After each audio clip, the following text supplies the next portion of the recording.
In our first story, Behind Mansion Walls, a Wild West wrenching dynasty. Pound for pound, the toughest guy I ever met in my life. And the murder that brought it to its knees. I mean, gosh, he could have bought me and sold me 1,000 times. And later, she managed to get her fist around his testicles, and she squeezed for all she was worth. The scandal that rocked the British aristocracy to its foundations.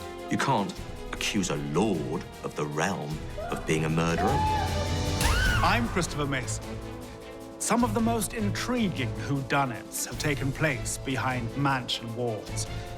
Was it Colonel Mustard in the library with the candlestick? Or did the butler do it? These moneyed mysteries have baffled the best and brightest minds for years. But are we now getting closer to the truth?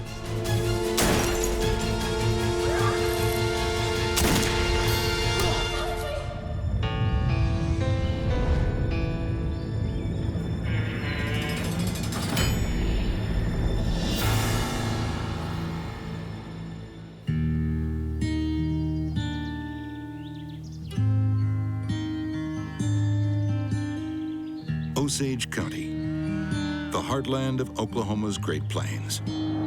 As we entered the gate, we continued for 5.5 miles down the road to get to the ranch. I had never realized there was a ranch this size. The only thing bigger than the Cross Bell Ranch is the mystery that surrounds it. In 1970, this is the domain of 32-year-old E.C. Mullendore III. E.C. Mullendore was the owner of the largest ranch at that time in Osage County. And the largest bank balance. E.C.'s net worth is estimated at over $37 million. More than $230 million in today's money. Hello. Yeah. I mean, everything up there was nice. They liked to show it off. Andy Surratt is a former Osage County veterinarian and friend of E.C. I mean, gosh, he could have bought me and sold me 1,000 times, you know, but we become real close friends, I thought. From his mansion at the center of the ranch, E.C. can look out on the 4 points of the compass and know that the horizon belongs to him.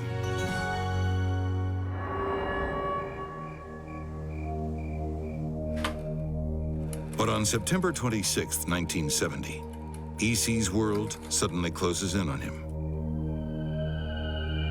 Been a shooting at the Mullendore Ranch. And who's being shot? A.C. Mullendore.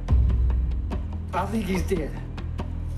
I was called at about 4:30 or 5 a.m. on the morning of September the 27th by an attorney here in town, and they had requested my assistance to provide protection for Linda Mullendore and for her family.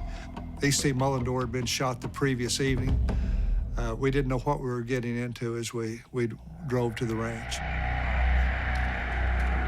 So far, everything police know is based on the statement of the only eyewitness, E.C.'s personal bodyguard, Chub Anderson. He told this story. They had just returned from on the ranch somewhere around 11 o'clock that night. E.C. went down in the basement and was eating some dinner which had been left over by one of the maids. And Chub was upstairs running bathwater. Heard a shot go off downstairs. He immediately ran downstairs. As he entered the room, he was accosted by 2 men in suits who shot him through his right rear shoulder, and then they ran up the stairs. Chub pursued them. He had a .25 automatic in his waistband. Discharged his firearm, shooting a number of shots at the sliding glass door and out the glass door. After discharging his firearm, Chub went back downstairs. Found E.C. shot between the eyes. E.C. is dead when the ambulance arrives. But instead of leaving his body at the crime scene, medics take it to the hospital, compromising the evidence. The biggest mistake was removing that body. He was immediately cleaned up. He was immediately scrubbed. Cleaning the body removes potential traces of the attacker's blood or gunpowder residue on EC's hands. But wounds on his skull suggest there was a struggle before EC died. So did he fight back? Did he shoot first? Police can't tell. Once that body was removed, there was no way to reconstruct that crime scene at that time. Sherman York was a former employee of the Crossbell Ranch. I went out to Mullendore during the summer of '71, and my job was just to do maintenance for Miss Mullendore, whether it was getting out her trash, washing the windows, taking care of her dogs, just doing our jobs for her. But Sherman never expected his duties at Crossbell Ranch would include cleaning up after a fatal shooting. I heard that he had been shot through the windows at his house and everything, and they didn't know who it was. And I thought it was a tragic deal for him. And I drove up out there. I could see it was 4 to 5 bullet holes in the sliding glass doors. The gunshots were still there, the holes. And then when we opened up the door to clean it up, the floor was still kind of sticky.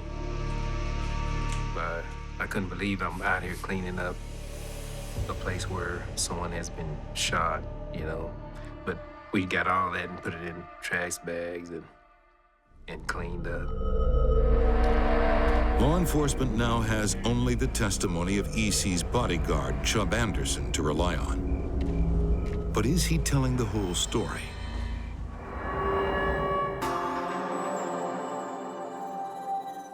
Chubb could play the part of anything. I mean, he's a good actor. Chubb would come into the office with EC a lot. They'd run together a lot. I think it's just the fact that EC liked somebody with him, somebody to talk to, confide in, and Chubb was that person.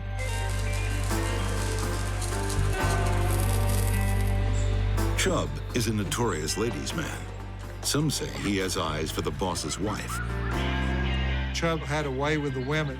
He had a cute way about him and a cute style and kind of an all-shucks type way with him. Never had any trouble finding women or picking women up.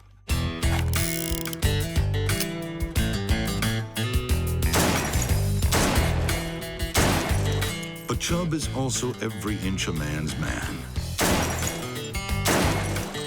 Probably pound for pound the toughest guy I ever met in my life. Loved to fight, loved to finish fights. EC had an awful big mouth for a little guy and could get things started, particularly after he had had a few drinks. Let's see what you got. And it would leave it up to Chubb to finish. He was an absolute excellent shot with a rifle and with a pistol.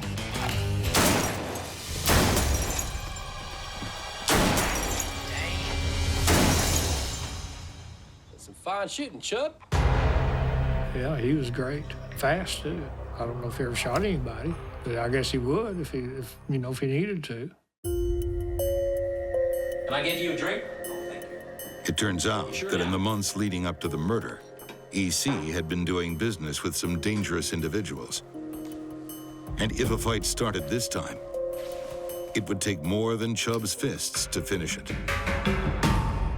The problem is, E.C. Mullendore isn't alone in his dreams of building a vast empire, and he may have come up against a foe who feels no compunction to follow the code of the Wild West. Forget 10-gallon hats and cowboy boots. These gentlemen are all about custom suits and concrete shoes. There had been all sorts of unsavory characters on the ranch. There had been, quote, members of the mafia or syndicate from Kansas City on the ranch, people with criminal histories. Everyone was packing guns. EC has borrowed millions of dollars from what you might call alternative sources. What can I do for you boys? Earn your pay, Mr. Mullendore. Barry. Chubb was very upset about all of these mafia-type characters on the ranch. I know. It's been a hell of a year with those cattle sales. The Cross Bell Ranch may be worth a fortune, but it's also mortgaged to the hilt. EC owes his various creditors over $12 million. I'll make the money as soon as I can. You will get your money. Believe me. Did the mob get tired of waiting? There were so many rumors flying around about these two men with suits on, led to a lot of speculation about a mafia hit. If it was a professional job, why didn't they finish off Chubb, too? It didn't make sense to me that if these were two hitmen, why they would leave him alive after just assassinating E.C. Mullendore. Didn't make sense. A week after the murder, private investigator Gary Glanz is given access to the crime scene and runs some tests. Went upstairs, turned the water on in the bathroom where Chubb allegedly heard the gunshots from. We discharged firearms in the basement with the water running. You couldn't hear gunshots coming from the basement with the water running. We turned the water off. You could only hear a faint pop, possibly like a book falling off of a shelf, but not like the discharge of a firearm. Glenn shares his information with police, who have their own ideas about what really happened. The theory by law enforcement was that E.C. had shot Chubb and that Chubb had taken the gun away from him and killed E.C. There was also some speculation that E.C. had committed suicide and that Chubb had covered it up. Police hear that prior to his death, E.C.'s marriage was on the rocks, and he'd been drinking heavily. Will you stay if I stop drinking? I'd visited with E.C. probably 10 days before his death, and he had a lot of problems. That's my last drink right there. With the possibility of losing his family. Come on, Linda. You can't leave me. Not now. It's not just the drinking. It's the people you bring here. It's you. Losing the ranch, probably. I'm doing this for the children.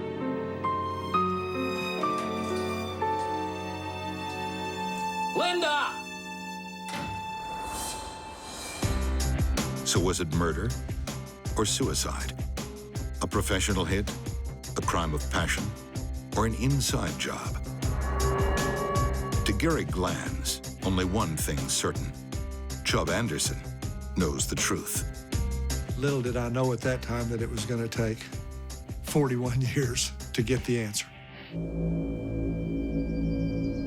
Fall of 1970 in Osage County, Oklahoma. E.C. Mullendore III, scion of the most powerful ranching family in the county, is shot dead in his mansion. Gene. It was all over. I mean, newspapers, TV, radio, everything, you know, because it was an empire. There's been a shooting at the Mullendore Ranch. The only witness is E.C.'s friend and bodyguard, Chubb Anderson, who says he was also shot by two unidentified attackers before he chased them away.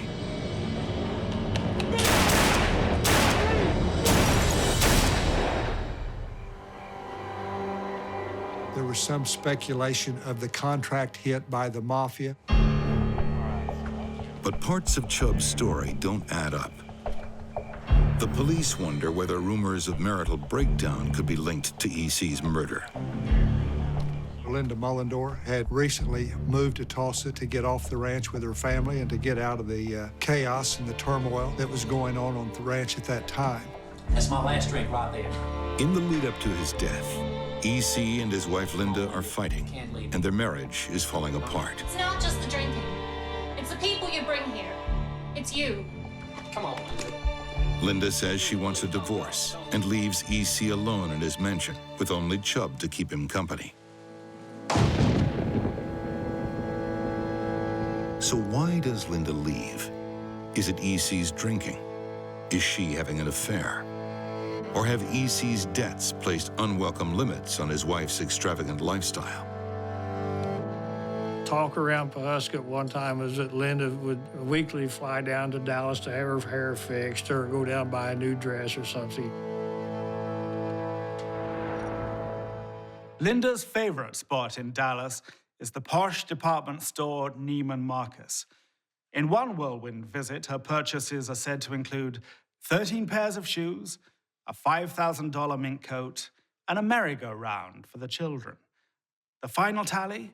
More than $20,000 on the Mullendore account. But by mid-1970, EC is finding cash like that hard to come by. He's $12 million in debt, and with a $15 million life insurance policy, he's worth more dead than alive. With debt collectors at the door and divorce on the horizon, EC enters his final hours.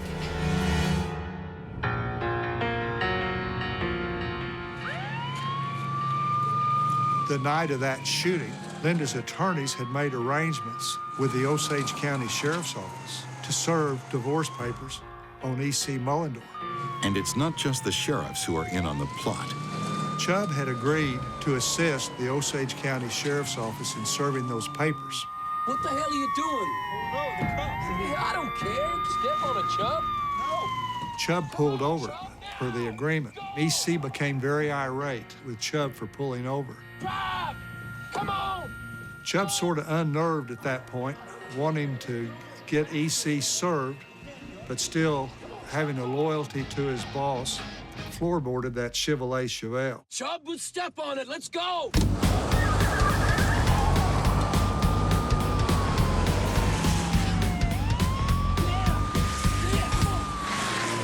They had a high-speed chase over the ranch. Chubb knew that ranch like the back of his hand.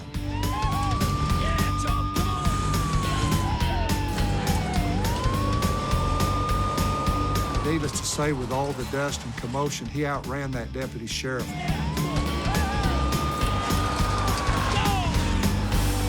fact, chuckled about it and laughed about it later, how he left that deputy, you know, in the dust.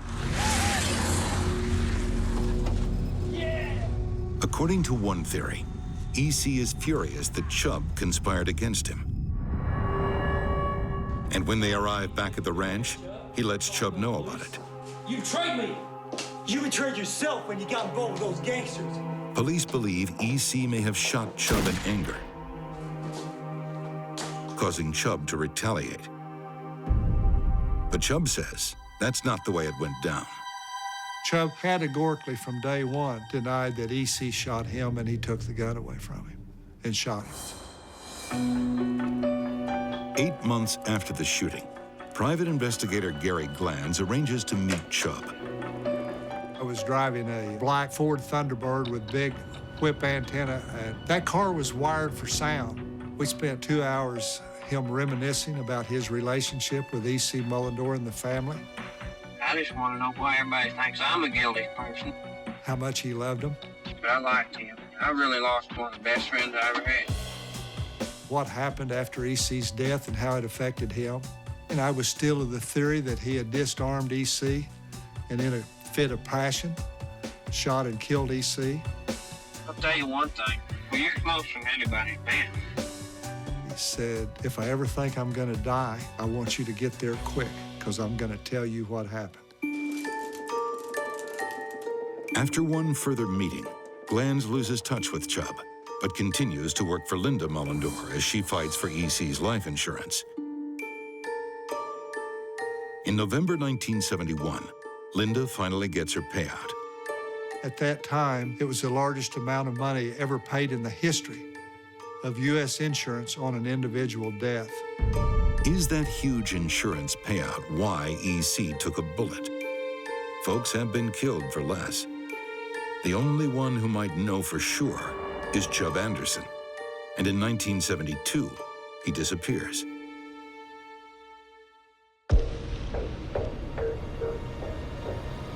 He's sighted in Kansas, then Mexico, then Montana, Finally, in 2006, kidney failure forces him back to society. They had refused him dialysis because the name that he was using while in Montana, that guy had been dead for 25 or 30 years. And once they figured out who Chubb was and ran the computers, they saw that there was an outstanding warrant, and they transported him back to Kansas. Chubb serves a year in prison on an unrelated drug charge.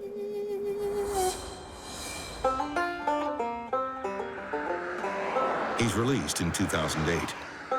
And in September of 2008, my phone rang one day here at the office. Chubb asks Gary Glanz to visit him at his apartment. It's been almost 40 years. Certainly, we had both aged up, wrinkled up, and I'm looking at a former shell of a man that I knew 38 years ago, and I'm sure he was too.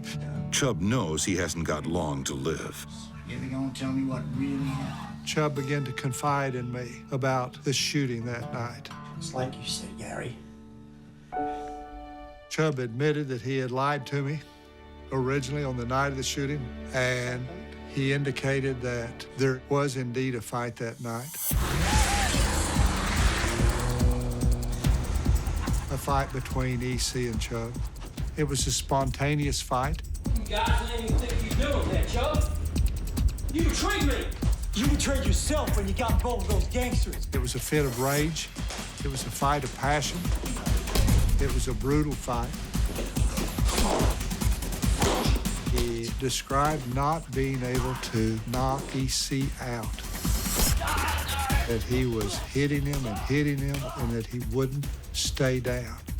Chubb made a decision that he was going to end it that night, and he ended it.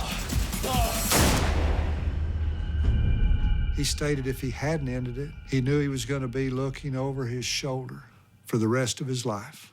But the biggest revelation is yet to come. There was another man there. What the sheriff and no one else knew, and what no one knew until Chubb told me, was that there was somebody else there the night of that shooting.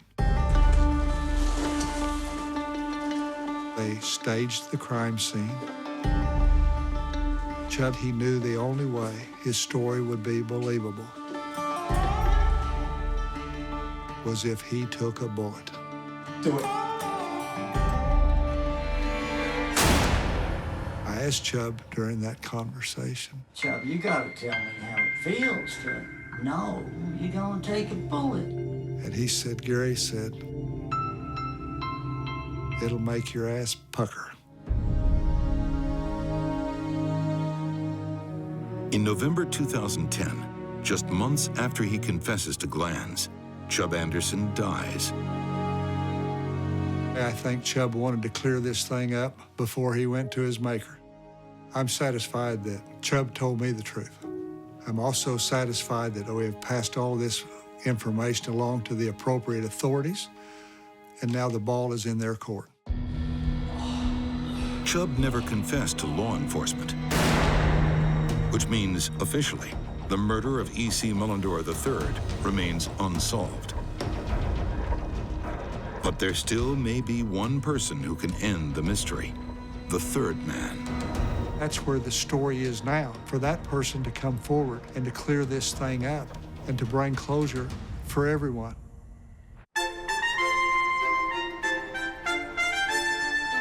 Half a century ago, British society is fiercely divided along class lines. There was no social mobility. You were either upper class or working class. In London, the divisions are literally set in stone. Like a monopoly board, the city is separated into rich and poor. Take a ride to the blue end of town, and you'll find the old money set. The best addresses in London: Belgravia, Kensington, the prime streets. For a house on this part of the board, you could be looking at $150 million. Only the highest class of society lives here, in peace and tranquility. Until November 7th, 1974, when all that changes. A bleeding woman runs in to the Plumber's Arm pub in Belgravia, screaming. Somebody's just trying to kill me. He's in the house. The desperate woman is none other than Lady Lucan, wife of the distinguished aristocrat Lord Lucan. Call an ambulance. It took a good hour before they discovered the body in the basement. That chain of events kicked off what has become the biggest murder mystery in this country. The Lucans were long-standing, very historic aristocrats in London. Their house was a very beautiful 3- or 4-storey townhouse in Belgravia, which is a very wealthy part of London. Their lifestyle was enviable and luxurious and comfortable.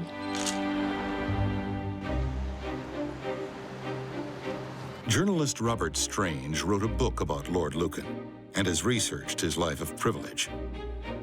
He was probably born with the best silver spoon that you're ever going to have. It was a very privileged, comfortable lifestyle. And as a little boy, he had the best education. He went to Eton, the best private school in Britain. He had everything that he wanted as a child, and that lifestyle continued when he became an adult. Lord Lucan inhabited a rarefied world, far removed from the concerns of the common man. Not that he was likely to encounter the average man on the street. His lordship was not in the habit of walking anywhere. Lord Lucan did not know how to buy a pint of milk. His life was a nice Mercedes car to the gambling club, followed by a gambling session that would go on until 4 or 5 in the morning. That was his day at the office.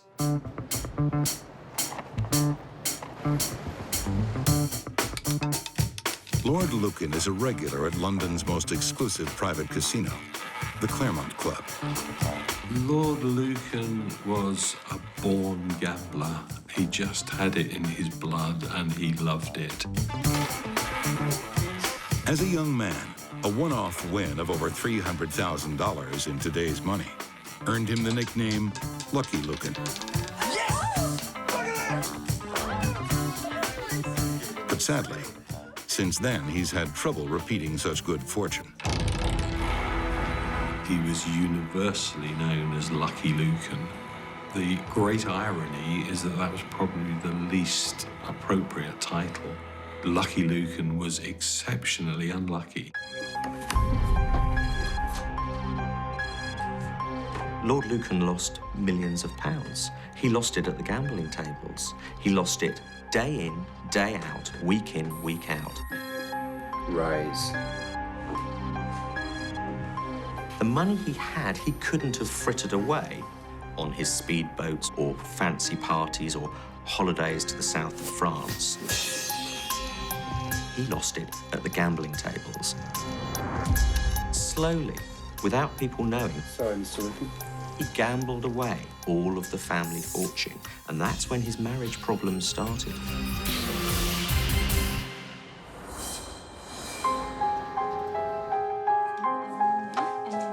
Lady Lucan is fed up with her husband's gambling ways, and she's not afraid to cause a scene, even in front of the help. How dare you! Get them to bed immediately! To Lord Lucan, an outspoken wife is an assault on the natural order. You're pathetic, you know that? For heaven's sake. It was very important that his wife was deferential and subservient to him. And one of the things that started to go wrong with their marriage was that Lady Lucan began to find her own voice and began to assert herself a little more, and that was something that he was never going to stand for.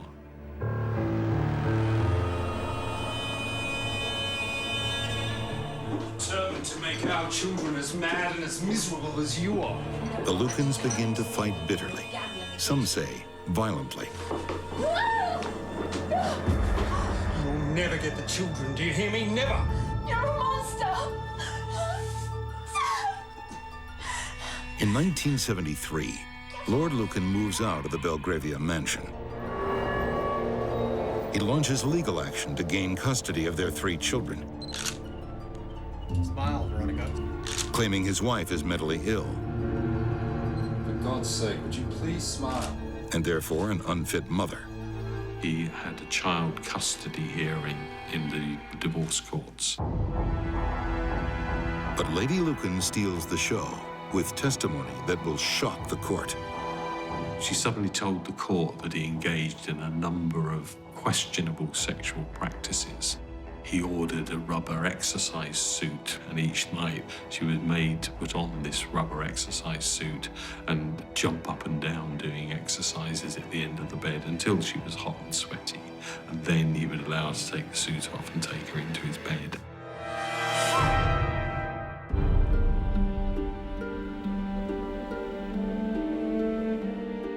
The court is scandalized and grants Lady Lucan custody of their children. Lord Lucan has been betrayed and humiliated by his own wife. Worse still, he needs to sell the Belgravia mansion to pay off his debts, but his wife won't move out. He was in deep financial trouble from his gambling. His wife had custody of his children. If only Lady Lucan would disappear, Lord Lucan's problems would vanish too. And then, as if by magic, blood everywhere, all over the walls. He said there had been a fight, that someone had been trying to hurt his wife. a seemingly random attack, and Lord Lucan's problems are solved. Veronica! Or are they? Lady Lucan had accused him of being the attacker. I didn't do anything. We can't have a manhunt for a lord.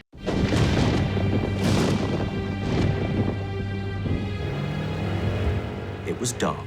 It was raining. It was a winter's night, November 1974. Lucky Lord Lucan, distinguished aristocrat, is driving out of London to the southern town of Uckfield. He fled to a place called Grant's Hill House, a country manor house that was owned by Ian Maxwell Scott, the money man in Lord Lucan's gambling set. He was in London that night. He wasn't at the house, but Susan Maxwell Scott was in. He said there had been a fight, that someone had been trying to hurt his wife, and he had been involved in the fight trying to save her. Lucan says he needs to write some letters to a close friend, explaining what happened. Stay as long as you need. He wrote 2 letters saying something horrendous had gone wrong that night. It wasn't my fault, but I know I'm going to be hung out to dry for this murder. Lucan claims he was passing his Belgravia home when he saw an intruder inside with his wife. He ran in to help her, but the attacker escaped. Then, in the basement, he made a horrifying discovery. Blood everywhere, all over the walls. A crime of passion, without doubt. His children's nanny, dead and stuffed inside a sack. And his wife beaten within an inch of her life. Veronica! Veronica! But Lucan's nightmare was only just beginning. You did this! Lady Lucan had then turned on him and had accused him of being the attacker rather than her saviour. I didn't do anything. What are you saying to me? Fearing police would pin the murder on him, he flees. Finally, Lucan asks his friend to look after his children because he's just going to lie low for a while. Then, he gets back in the car and drives off into the night.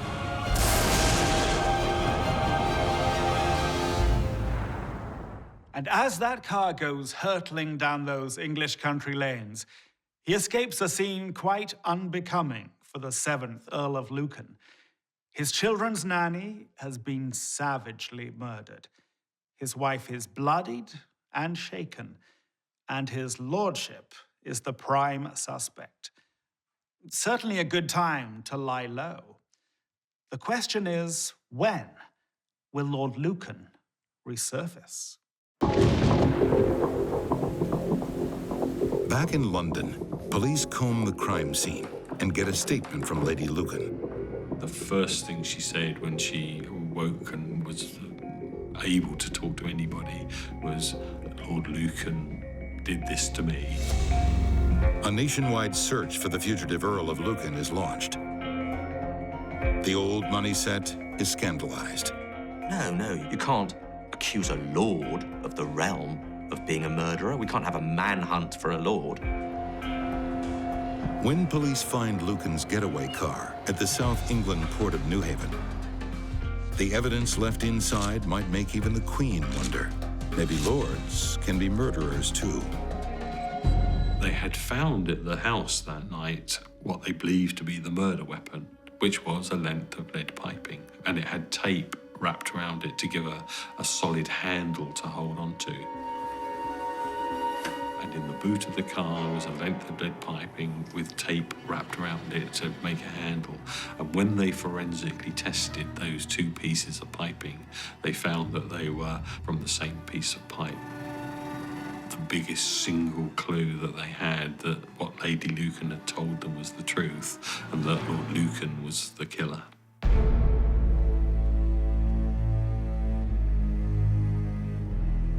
But why would Lord Lucan kill the nanny? And where is he now? Did he escape across the Channel to France? There was only one ferry that night, just before midnight, and I've spoken to the police officer who said I saw everyone go onto that ferry and no one matched the description of Lord Lucan. So how did he get out the country, or did he?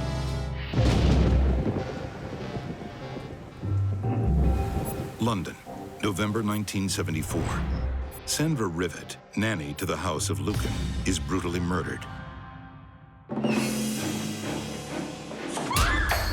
The lady of the house is also viciously beaten, but survives.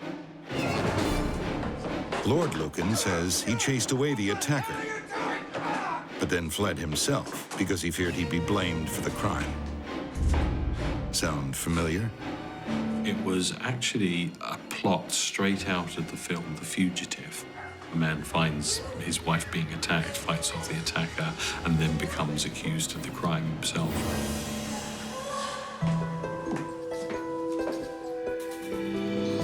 The difference is that the accuser this time is the victim herself. Using Lady Lucan's statement, police construct their own version of what happened that night. Lord Lucan set out that night with a clear plan to kill his wife. It was a very good plan, and he would have got away with it if it was not been for one unfortunate error. He knew that his wife, Lady Lucan, at 9 o'clock every night would let herself down into that basement area, would walk down those stairs and would make herself a hot drink before retiring for the night. As she stepped off that bottom step of the stairs, he was waiting.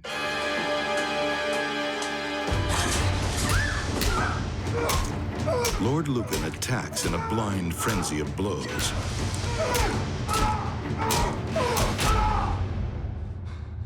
And he was covered in blood. Lucan stuffs the body into a large U.S. mail sack, then heads upstairs to use the bathroom on the ground floor. So he goes upstairs. To his horror, who does he meet? His wife. John, what the hell are you doing here? For me, that has always been the absolute essence of this astonishing murder story, this moment. Lord Lucan thinks I have just murdered my wife. I have put her upside down in a sack in the basement. And now, there she is, perfectly well, large as life. He flew at her and attacked her as well. Unlike the nanny, Lady Lucan fights back.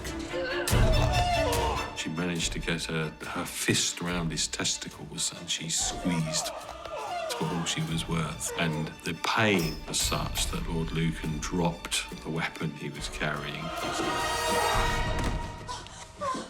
And he just gave up. It stopped him in his tracks. What had become a frenzied killing was suddenly stopped. He sat there going, what have I done? I've murdered the wrong person. John, what the hell have you done? I've killed the nanny. Lady Lucan was very clever. She sympathised with him. She said, It's all right. I can help you.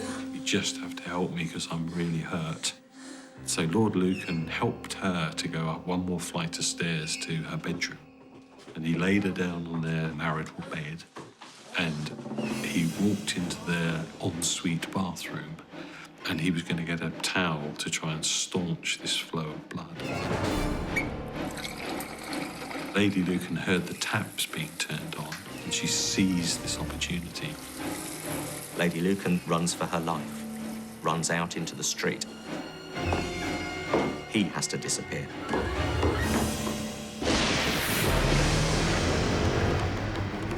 Lord Lucan flees in a borrowed car. He knew it was the perfect getaway vehicle. That's why he borrowed it. He was going to use the car to dump his wife's body, but now he has to change plans. He drives to his gambling friend's mansion in Uckfield. When he went inside, he entered into the world of protection from the establishment. By going there, he walks into a safety shield. It's where Lord Lucan writes his letters to a friend, laying out his alibi. And it's the last place he's ever seen alive. Let the conspiracy theories begin. I think someone else took his car to New Haven on the coast that night. Someone else abandoned it in the early hours of the morning as a nice little diversion that the police would eventually find.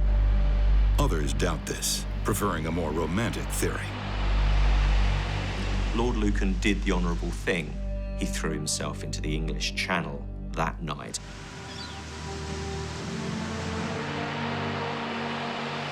Yet more theories emerge. One of his multi-millionaire friends had his own private plane. If I was a gambling man like Lord Lucan, I would bet on the private plane route to get out of the country. But where did he go? Ever since the night that Lucan disappeared, there have been sightings from every corner of the world, literally. Lord Lucan has been spotted in India, Barbados, even New Zealand, where in 2007, he was found living in a car with a pet possum named Redfern. Sadly, they've all been hoaxes, which means that if he is still alive, the noble lord has a remarkable talent for staying hidden. So would the real Lord Lucan please stand up?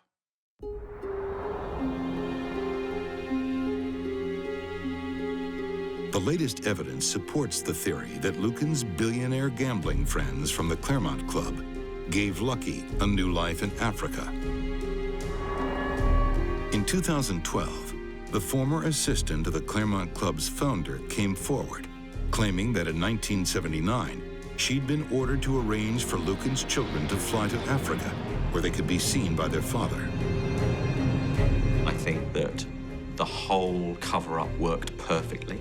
I think he was protected by the Claremont Club, and I think that he lived his days quite happily in a very obscure part of Africa. Proving it is a totally different thing. Maybe we'll get there one day.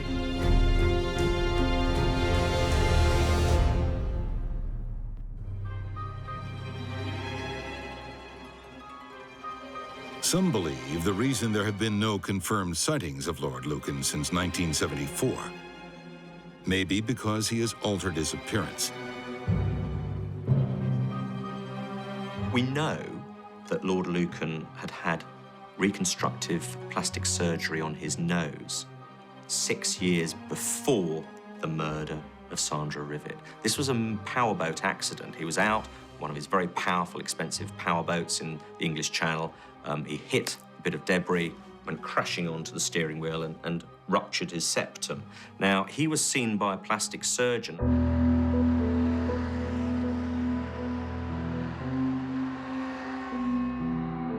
That plastic surgeon was Dr. John Watson, whose daughter Carolyn Allen believes Lord Lucan could have made another visit to her father for surgery immediately after the murder.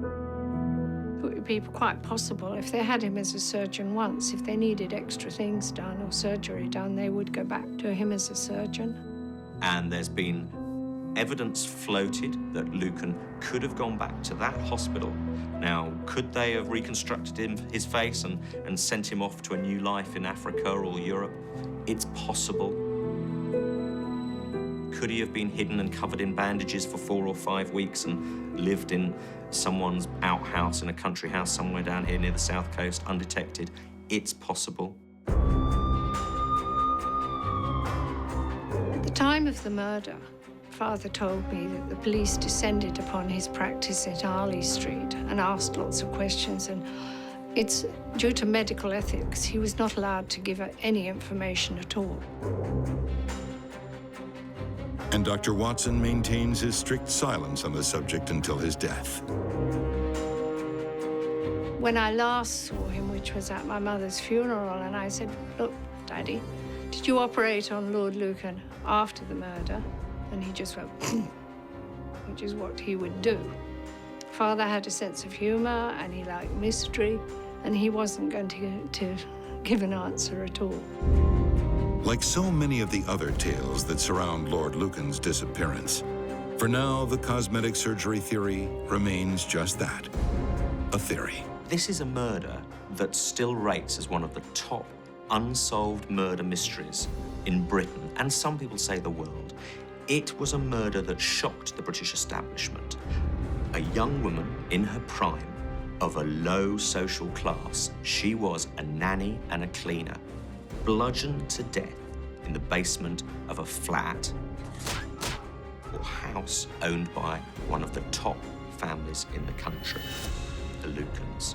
It caused at the time an earthquake that even today is still rumbling on because Lord Lucan has never been found. A UK gaming agency is now offering 20 to 1 on a bet that Lord Lucan will be brought to justice. At those odds, perhaps the born gambler known as Lucky Lucan might even be tempted to turn himself in. Lord Lucan gambled away his fortune and brought dishonor upon his family's noble name, while E.C. Mullendore tried to rule the Wild West, but it conquered him instead. What really happened to these men of great privilege? The clues are confounding. The truth, elusive. And these moneyed mysteries may yet have one more twist in store. Till next we meet, behind mansion walls, I'm Christopher Mason.